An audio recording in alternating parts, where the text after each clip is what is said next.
தொகுதி மறுவரையறை மசோதாவை நாடாளுமன்ற சிறப்பு கூட்டத்தொடரில் தாக்கல் செய்ய மத்திய அரசு திட்டமிட்டுள்ளது.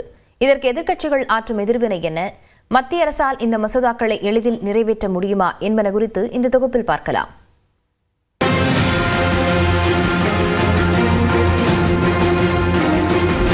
பெரும் எதிர்பார்ப்புகளுக்கிடையே நாடாளுமன்ற சிறப்பு கூட்டத்தொடர் இன்று கூடும் நிலையில் அரசியலமைப்பின் 131வது திருத்த மசோதா, தொகுதி மறுவரையறை உள்ளிட்ட 3 மசோதாக்களை தாக்கல் செய்ய மத்திய அரசு திட்டமிட்டுள்ளது. மக்களவை மற்றும் மாநிலங்களவையில் பாஜக தலைமையிலான தேசிய ஜனநாயக கூட்டணி பெரும்பான்மையுடன் இருந்தாலும் தொகுதி மறுவரையறை அரசியலமைப்பு திருத்த மசோதாக்களை நிறைவேற்றும் போது இந்திய அரசியலமைப்பின் 369வது பிரிவின் கீழ் ஒட்டுமொத்த நாடாளுமன்ற உறுப்பினர்களின் 50% ஆதரவு அல்லது குறிப்பிட்ட அவையில் உள்ள 2/3 பங்கு உறுப்பினர்களின் ஆதரவு அவசியமாகிறது. அதன்படி மக்களவையில் அரசியலமைப்பு திருத்த மசோதாவை நிறைவேற்ற 364 உறுப்பினர்களின் ஆதரவு தேவைப்படுகிறது.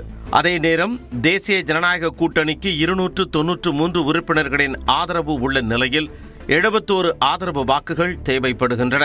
அதேபோல் மாநிலங்களவையில் மொத்தம் 164 ஆதரவு வாக்குகள் தேவைப்படும் நிலையில் தேசிய ஜனநாயக கூட்டணி வசம் 141 உறுப்பினர்கள் உள்ளனர். இதனால் அங்கும் 23 ஆதரவு வாக்குகளை திரட்ட வேண்டிய நிலையில் பாஜக உள்ளது. அதே நேரம் மசோதா தாக்கல் செய்யும் போது எதிர்க்கட்சிகள் திடீரென வெளிநடப்பு செய்தாலோ அல்லது ஆதரவாக வாக்களித்தாலோ நிலைமை பாஜக வசம் செல்லக்கூடும் என எதிர்பார்க்கப்படுகிறது. இதனிடையே வட மாநிலங்களுக்கு அரசியல் வலிமையை வாரி வழங்கினால் தமிழ்நாடு வேடிக்கை பார்க்காது என எச்சரித்துள்ள முதலமைச்சர் மு.க.ஸ்டாலின் தொகுதி மறுவரையறைக்கு எதிராக கருப்பு கொடி போராட்டத்தையும் அறிவித்துள்ளார். பிரதமர் மோடி அவர்களே, தமிழர்களையும் தென் மாநில மக்களையும் இரண்டாந்தர குடிமக்களாக பார்க்குறீங்க. டெல்லி பாஜகவுக்கு தமிழர்கள் யாருன்னு காட்ட வேண்டிய நேரம் வந்துருச்சு. தமிழ்நாட்டின் குரல் வலையை நெருக்க நினைக்கும் ஒன்றிய பாஜக அரசுக்கு எதிராக தமிழ்நாட்டில் இருக்க ஒவ்வொரு குடும்பமும் தங்கள் எதிர்ப்பை தெரிவிக்க வேண்டிய நேரம் வந்தாச்சு. டெல்லியில் காங்கிரஸ் தேசிய தலைவர் மல்லிகார்ஜுன கார்கே தலைமையில் இந்தியா கூட்டணி கட்சிகளின் ஆலோசனை கூட்டம் நடைபெற்றது. அதில் தொகுதி மறுவரையறை மற்றும் அரசியலமைப்பு திருத்த மசோதாக்களுக்கு எதிராக வாக்களிக்க இந்தியா கூட்டணி கட்சிகள் முடிவு செய்ததாக மல்லிகார்ஜுன கார்கே தெரிவித்தார். அதேபோல் தொகுதி மறுவரையறைக்கும் மகளிர் இடஒதுக்கீட்டிற்கும் எந்த சம்பந்தமும் இல்லை என காங்கிரஸ் மூத்த தலைவர் ராகுல் காந்தி தெரிவித்துள்ளார். सच्चाई ये है कि अगर जो मोदी जी चाहते हैं हो जाए तो जो छोटे स्टेट्स हैं, साउथ के स्टेट्स हैं और नॉर्थ ईस्ट के स्टेट्स हैं, उनका रिप्रेजेंटेशन कम हो जाए. उनको भयंकर नुकसान होने वाला है और मैं इसको एंटी नेशनल एक्टिविटी मानता हूं. இதனிடையே தொகுதி மறுவரையறை மூலம் ஒவ்வொரு மாநிலத்தின் மக்களவை தொகுதிகளின் எண்ணிக்கை சரிசமமாக 50% வரை அதிகரிக்கும் என மத்திய அரசு தரப்பில் தகவல் வெளியாகியுள்ளது.